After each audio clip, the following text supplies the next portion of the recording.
में ब्याही सना के बच्चे बॉर्डर पार गए हैं। बता दें कि 3 साल का बेटा और 1 साल की बेटी पिता संग है। बिना बच्चों के अब मेरठ में अकेली रहेगी मां सना। 5 साल पहले सना की पाकिस्तान में शादी हुई थी। सना अभी शॉर्ट टर्म वीजा पर पाकिस्तान में रह रही थी। भारतीय होने के कारण पाकिस्तान में एंट्री नहीं हुई। बता दें कि सरधना निवासी सना सरहद का तनाव झेल रही हैं। जिस तरह से पहलगाम में आतंकी हमला हुआ, उसके बाद केंद्र सरकार की तरफ से बड़ा फैसला लिया गया। और देखिए, दोनों देशों के बीच इस वक्त तनाव देखने को मिल रहा है। और मेरठ का ये पूरा मामला है, जहां भारतीय होने के कारण पाकिस्तान में एंट्री नहीं हुई सना की। और नरेंद्र हमारे साथ जुड़ चुके हैं। नरेंद्र, क्या ये पूरा मामला है? जिस तरह से पाकिस्तान इनके जो 2 बच्चे हैं वो चले गए हैं, अब अकेली रहने को मजबूर है सना भारत में। देखिए, मेरठ के सरधना कस्बे की रहने वाली है सना और करीब 5 साल पहले उनकी पाकिस्तान में डॉक्टर बिलाल से शादी हुई थी। डॉक्टर बिलाल उनकी बुआ के बेटे हैं। और आपको ये भी बता दें कि करीब 3 साल से ज्यादा वक्त के बाद सना पिछले दिनों यहाँ मेरठ में आई थी। अपने परिवार में एक शादी का कार्यक्रम था, उसमें हिस्सा लेने के लिए, और उनके पति नहीं आए थे। बाकी 2 बच्चे जो उनके पाकिस्तान में पैदा हुए हैं वो भी उनके साथ आए थे।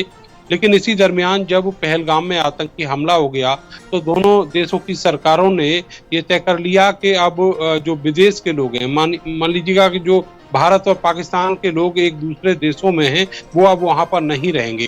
कानूनी लिहाज से देखा जाए तो सना जो है वो भारत की नागरिक हैं और उनके पति पाकिस्तान के नागरिक हैं, और उनके जो बच्चे पाकिस्तान में पैदा हुए हैं तकनीकी रूप से वो भी पाकिस्तान के ही नागरिक हैं। इसलिए सना जब पिछले दिनों बॉर्डर पर पहुंची थी पाकिस्तान जाने के लिए, तो उनको पाकिस्तान में एंट्री करने से रोक दिया गया था। उनके जो बच्चे हैं उनको जाने की इजाजत दी गई थी।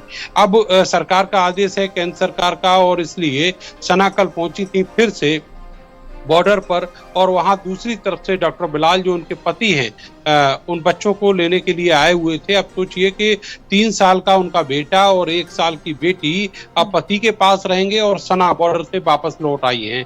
उनको पाकिस्तान जाने की मंत्रालय से अनुमति नहीं मिली, जिसके बाद उनको वापस लौटना पड़ा है। अब जब तक सरहद के जो हालात हैं वो ठीक नहीं होते, तब तक सना को सरधना यानी मेरठ में ही रहना होगा।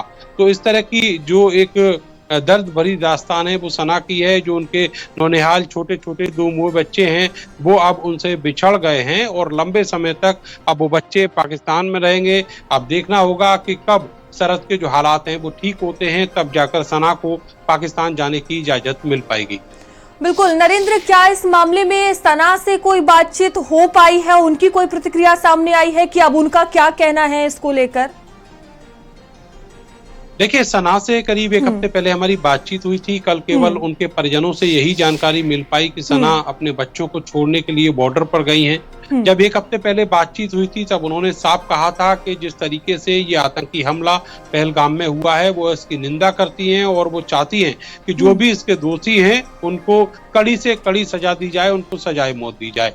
भारतीय बेटी होने के नाते और एक अच्छे शहरी होने के नाते वो यही कह रही हैं।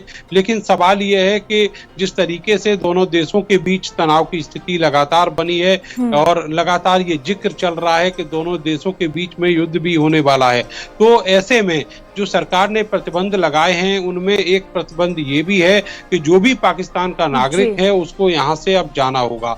तो सना चूंकि भारत की नागरिक हैं इसलिए अब वो पाकिस्तान नहीं जा सकती, क्योंकि यही प्रतिबंध पाकिस्तान की सरकार ने भारतीयों के पाकिस्तान आने पर लगाया है। तो अब उनके जो बच्चे पाकिस्तान में पैदा हुए थे वो अपने पिता के पास चले गए हैं और वो लंबे समय तक अब अपने पिता के पास ही रहेंगे। ये जो स्थितियां हैं ये तब तक नॉर्मल नहीं होंगी जब तक जो हमारे देशों के दोनों देशों के जो बीच तनाव के हालात हैं वो नॉर्मल नहीं होते और जो प्रतिबंध लगाए गए हैं उनमें कोई ढील नहीं दी जाती। जी ठीक है, धन्यवाद आपका जानकारियों के लिए।